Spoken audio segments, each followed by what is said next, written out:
Good night and welcome to another edition of Sports Monday. I am Paul Lopez. You might be wondering if the Belize District Football Association plans to finish its first division tournament. The tragic murder of Brandon Baptist during the semifinals at the Marion Jones Sporting Complex a few weeks ago is still fresh in everyone's mind.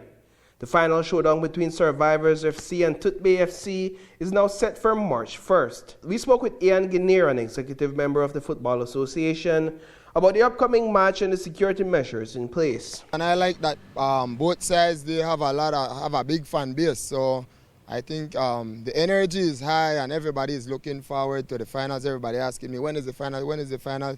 And now we had to set the final game for, we wanted to play it last Saturday, but because of the players from Survivors, they said that they're not fully recovered.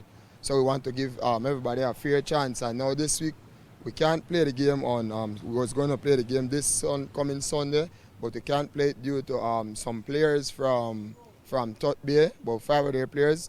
They're still high school students, very good, and they're going to national. So being very considerate, we will push it until next week so that nobody have any issue and everybody is ready, because as you know, the finalists, the team that win the champion will go and representing inter-district. We went to meet with went to police station to had a discussion and meeting with some of the high-ranking police for the safety of everyone, you know, that will attend the game. It will be a game that will play at like 4:30 on Saturday, March 1st, and we ensure that we will safeguard everyone from the parking lot to the bleachers to the field.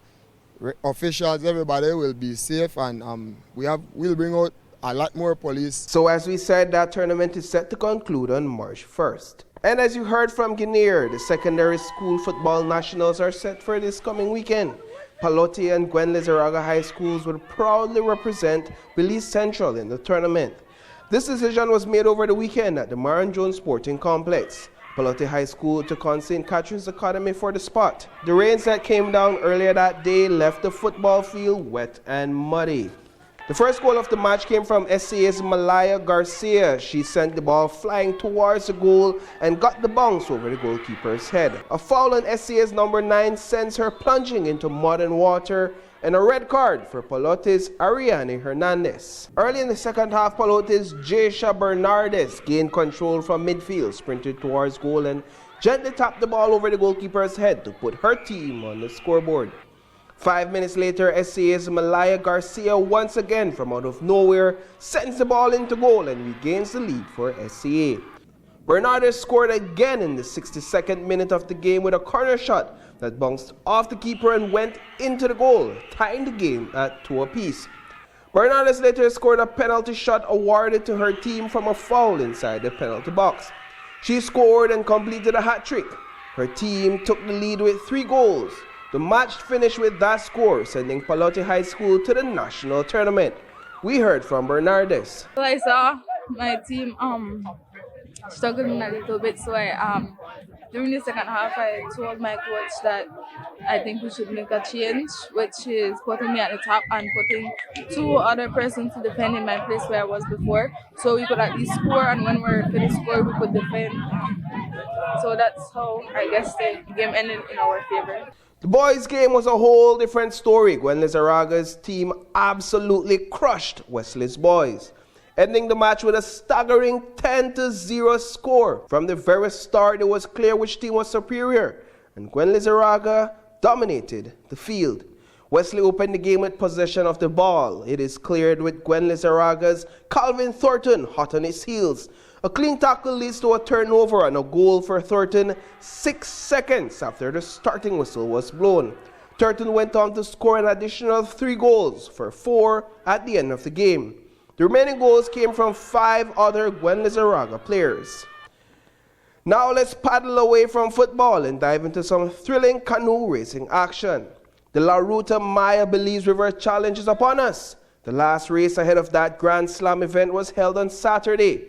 Paddlers raced from Barrelboom to Belize City. We're now at the final stretch of the La Ruta Maya competition, with a total of 18 canoes racing to the finish line. And the paddlers are off. Earlier in the race, there was at least one spill in the river.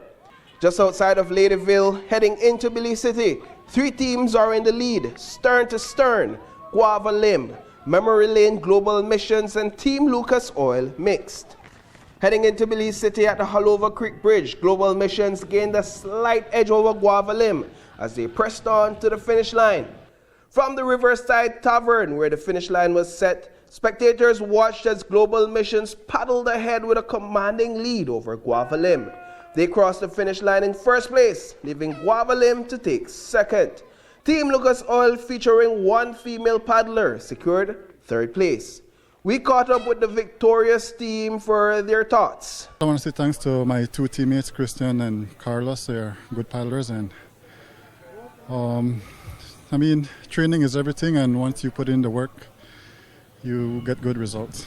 Talk a bit about when you all let go of Guava Limb, because going into the channel, you all were basically neck and neck. And what's the competition sort of like where the Guava Limb team is concerned through these races?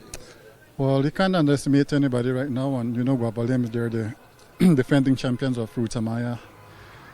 And we got a break in the channel, and we did a move, and we got an advantage over them, and we kept that pace, and we ended up holding that first place. Well, folks, that's all we have for you in tonight's coverage of Sports Monday. Catch you in the next one.